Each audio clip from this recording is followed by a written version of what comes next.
You know, it was so traumatic for me.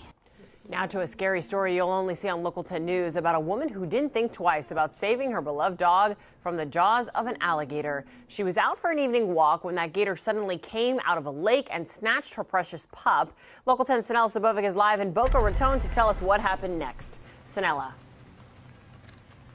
Nicole, Susan Marciano tells me that she didn't have any time to think. When she saw an alligator grab her dog by one of these West Boca Raton lakes, she sprang into action, ultimately saving her dog's life.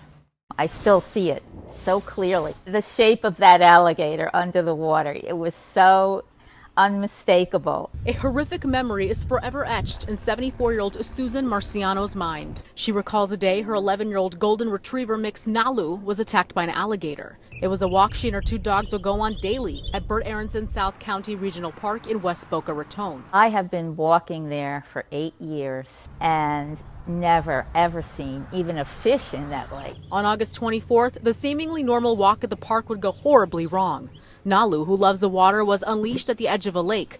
When Marciano went to retrieve her, she saw a shadow in the water. When she realized it was an alligator, her heart sank. I didn't have time to think.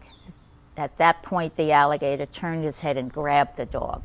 I just picked my hands up and stepped into the water and came down on top of the alligator. Her adrenaline kicked in. She managed to save her dog, but the alligator wasn't done just yet. It attacked Marciano. As I'm pulling away, he grabbed my hand. The alligator grabbed my hand.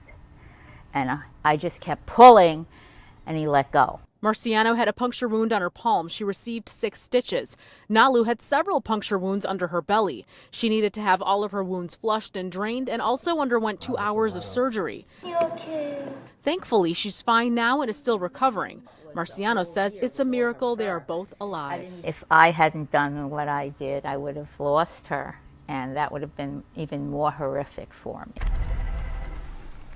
Well, as you can imagine, this was such a traumatic ordeal, and understandably so. Marciano is still trying to get over it. She says she's still going to bring her dogs here at this West Boca Raton Park, but she's going to keep them away from the lakes here. That's the latest from West Boca Raton. Sanella Sabovic.